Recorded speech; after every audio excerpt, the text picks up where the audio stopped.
তাহলে একা একা কখনো নিজকে চিনা যায় না। আমি সাধক গুরু রজ্জবালী দেওয়ান সাহেবের একটি গান রাখি, কারণ নিজকে নিজে চিনার একটা কৌশল। চিনতে হলে যেই বাণীটার দরকার, যেই কর্মগুলোর দরকার, দেওয়ান সাহেব তার গানের মধ্যে বলে গেছেন। আমি ওই গানটি রাখি।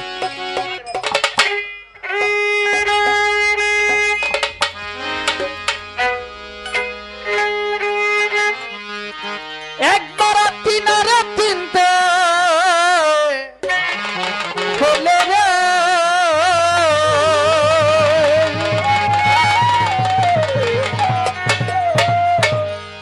চলো যাই চিনার লোকের সনে, আল্লাহর রাশে কান বস,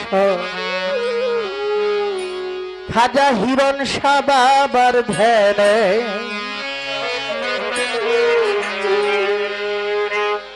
চিনাকে চিনতে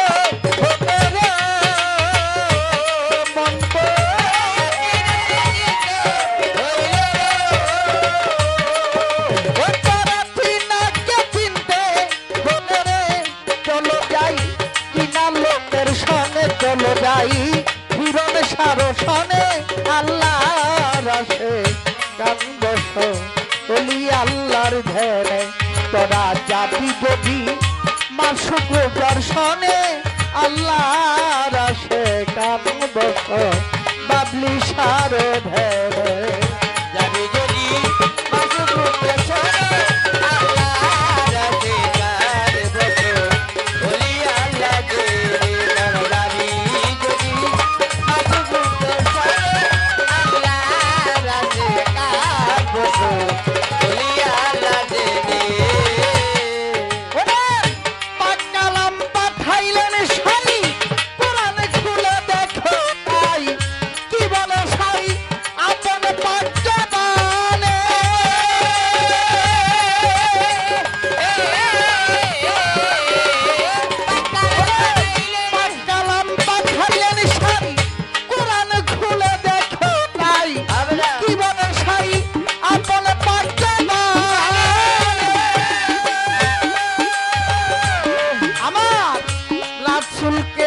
ভালোবাসে নিশ্চয় সে আমার বাসে রে।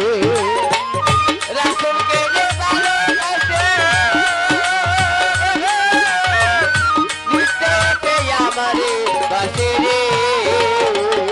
আমার রাসূলকে যে ভালোবাসে মোল্লা ভাই নিশ্চয় সে আমার বাসে রে।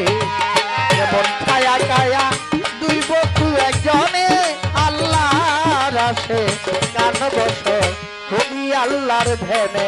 তোরা যাবি যদি মাসুক দর্শনে, আল্লাহ রাশে কান বস, হিরণ সারো ধ্যানে। যাবি যদি মাসুক দর্শনে, আল্লাহ রাশে কান বস, হবি আল্লাহ ধ্যানে। যাবি যদি মাসুক দর্শনে,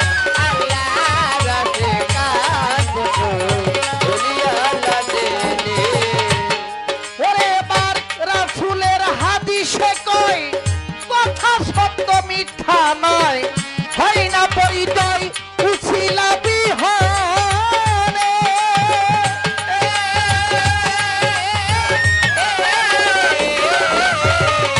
রাসূলের হাদিসে কয় কথা সত্য মিথ্যা নয়, হয় না পরিচয় উছিলা বিহনে। আমার নাইবে রাসূলকে যে মানিবে নিশ্চয় সে আমারে মানে রে। নাইবে রাসূলকে যে মানিবে নিশ্চয় সে আমারে পাবে রে। নাইবে রাসূলকে যে মানিবে বাবারে নিশ্চয় সে আমারে মানে রে।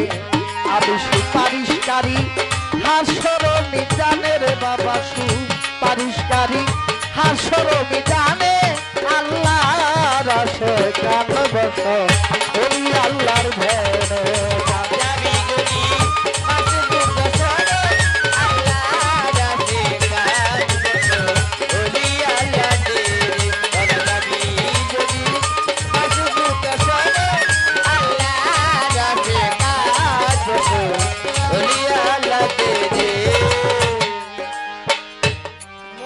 কয়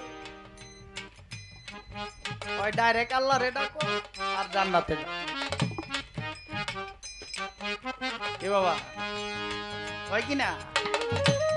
সমাজের আলেম সমাজ তারা বলে ওই কোন পীর মুরিদের দরকার নাই, কোন ওলি আল্লাহর দরকার নাই, কোন উছিলার দরকার নাই, যত মাজার কিনে আছে বাইরে হোমান করো।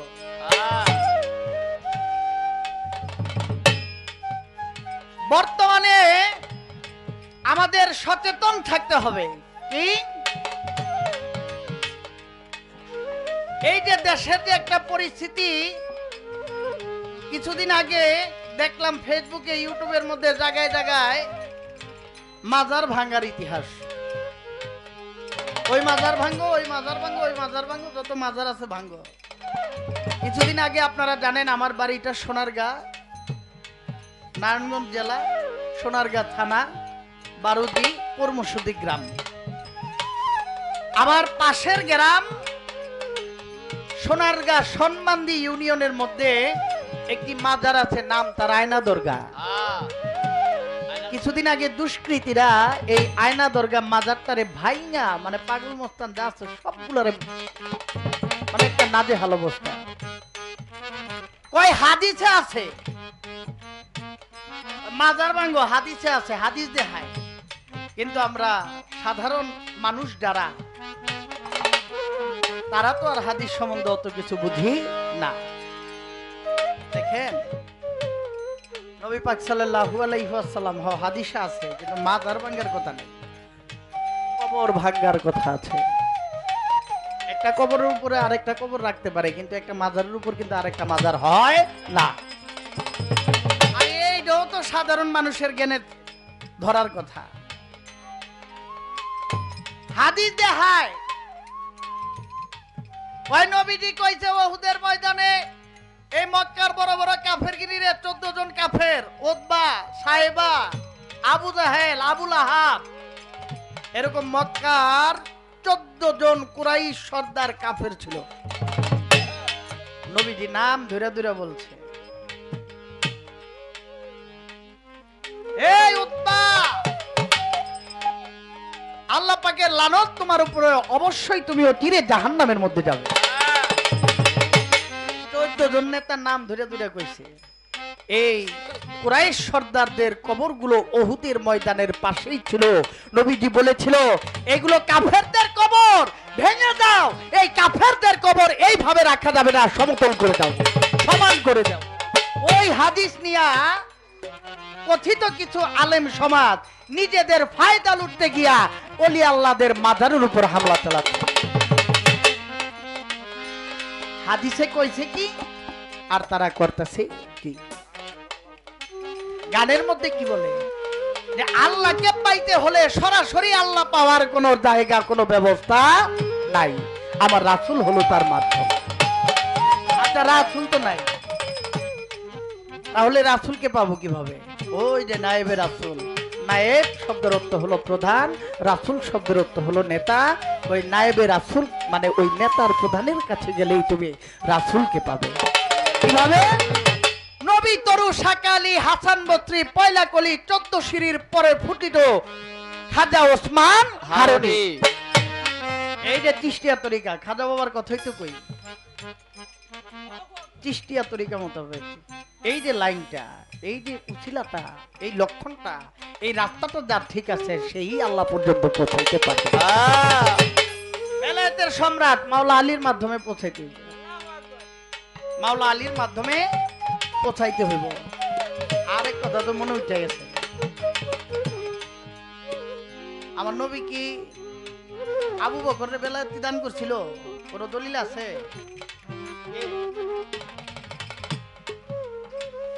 তারা 4 জন প্রথমে ছিলেন খোলাফায়ে রাশিদিন, নবীর খলিফা, কিন্তু বেলায়েতের ক্ষমতা তাদেরকে দেওয়া হয় নাই, আবু বকরকে দেওয়া হয় নাই, ওসমান গনিকে দেওয়া হয় নাই, ওমর ফারুকে আজম, ওমর ফারুককে দেওয়া হয় নাই, দেওয়া হয়েছে মাওলা আলীকে।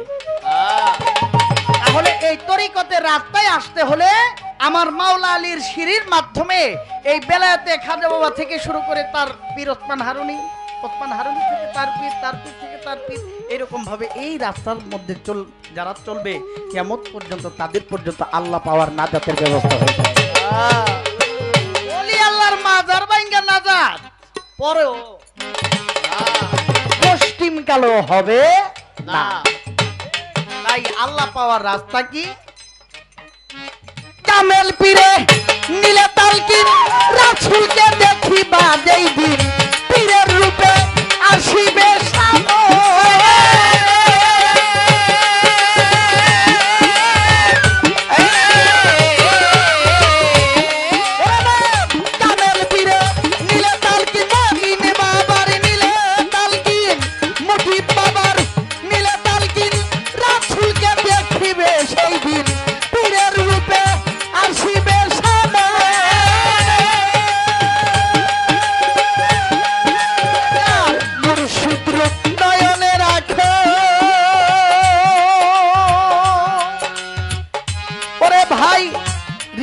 কমলে ছবিয়া করে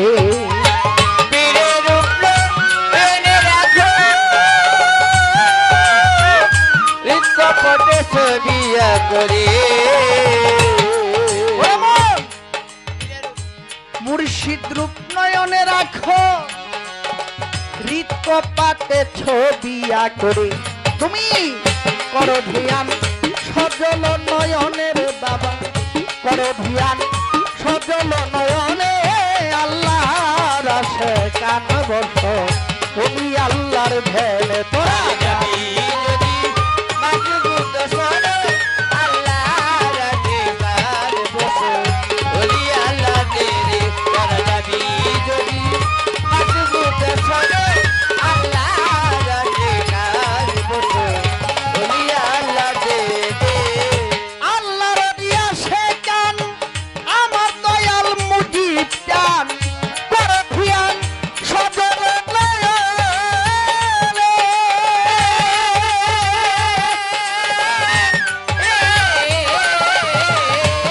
আল্লাহর দিয়া সে কান আমার দয়াল মঈন চান, করে ধিয়ান সজল নয়নে।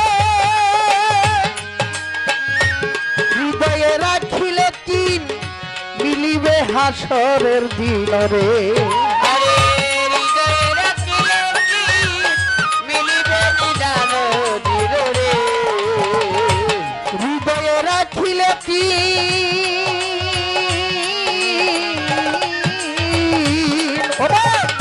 মিলিবে হাসরের দিন রে। মানুষ করো কিন নৈরজ্য দেওয়ানে আল্লাহর আশে কান বস, পূরণ সার ধ্যানে যাবি যদি মাহবুব শোনে আল্লাহর আশে কান বস, ওলি আল্লাহ তেরে যাবি যদি মাহবুব শোনে আল্লাহর আশে কান বস, ওলি আল্লাহ তেরে। সত্য কথা বলে আরো কইতে পারি।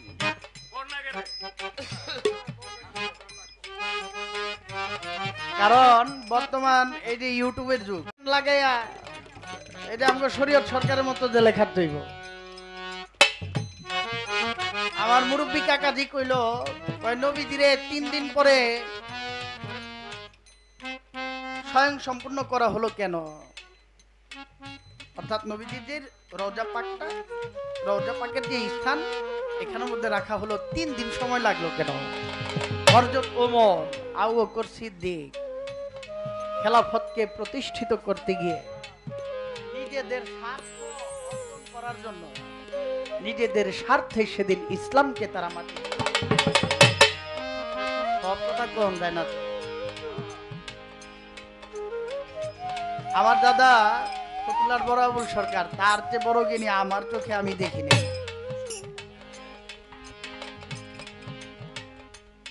আমার কথা আছে তো, কিন্তু সব জায়গায় সব কথা বলা যাবে না, কারণ সবার মাথায় সব কথা ধরেও না। আবার একটা ভালো কথা এটারই উল্টা খারাপ নেগেটিভ ভাবে নিয়ে অন্যরকম করে দিতে পারে। তাই আমি একটা বইয়ের নাম করে দেই, ইসলাম ধর্মের ইতিহাস ও মতভেদের কারণ। ইসলাম ধর্মের ইতিহাস ও মতভেদের কারণ, এই বইটি কিনে পড়বেন, অবশ্যই সম্পূর্ণ ঘটনা পাবেন। কাজী বেনজির হক চিশতি লেখা। আপনারা যাবেন জাউগড়া ২৫০০ দরবার শরীফ, এখানে আরো অনেক কিতাব আছে। আর একটা বইয়ের কথা কই, পরহেজগারের আড়ালে ওরা কারা। জুব্বা পড়ছে ঠিকই, পাঞ্জাবি পড়ছে ঠিকই, টুপি পড়ছে ঠিকই, দাড়িও রাখছে ঠিকই, নবীর সুন্নত সবকিছু ঠিক আছে, কিন্তু তারা পরহেজগারী মানুষকে লোক সমাজে দেখায়া তারা কি করতেছে, এই ঘটনাগুলো কি, এই এজিদি বংশগুলো কোথা থেকে আসলো, ওই বইয়ের ইতিহাস সব তাই। ধর্মের লেবাস পরলে কোনো লাভ নাই যদি ধর্মের কাজ না হয়। ধর্মের লেবাস পরলে লাভ কি? আমি পরলাম পাঞ্জাবি, যদি সাদা পাঞ্জাবি পরলাম, আমার মনটা যদি সাদা না হয়, আমি মসজিদ ঘরে গেলাম আমার আল্লাহর ইবাদত করার জন্য, কিন্তু মনটা তো আমার ইবাদতের মধ্যে নাই, মনটা আছে জিনার কাজে লিপ্ত, তাহলে আমার মসজিদ ঘরে যেয়ে লাভ কি? আগে মনটাকে পরিষ্কার করা। তাই তো এই মনের মধ্যেই সব, এই যে চোখ, চোখে জিনা আছে, হাতের জিনা আছে, পায়ের জিনা আছে, সর্বাঙ্গেরই জিনা আছে, নাফসের জিনা আছে। ১ ২ ৩। ১, আগে চোখ পরিষ্কার করো। ২, তোমার মুখের ভাষা শুদ্ধ করো, মুখ দিয়ে মিথ্যা কথা কইও না, হারাম খাইও না। ৩ নাম্বার হলো নফসের কর্ম আছে। এই ৩টা পাপ যার ঠিক তার সব ঠিক। আরে যাবি যদি মাসুকুম দশার আল্লাহর রাসে কার বসো বলি আল্লাহ দে তোর যাবি যদি মাসুকুম দশার আল্লাহর রাসে কার বসো বলি আল্লাহ দে চিনা চিনতে হলো গো বলে চিনতে হইলে তোর চিনা চিনতে হলো চলো যাই চিনা লোকের সনে আল্লাহর রাসে কার বসো বলি আল্লাহর ভেবে তোরা যাবি যদি মাসুক দর্শনে আল্লাহর রাসে কার বসো বলি আল্লাহর ভেবে তোরা যাবি যদি ওই মাসুক দর্শনে আল্লাহর রাসে কার বসো বলি আল্লাহর ভেবে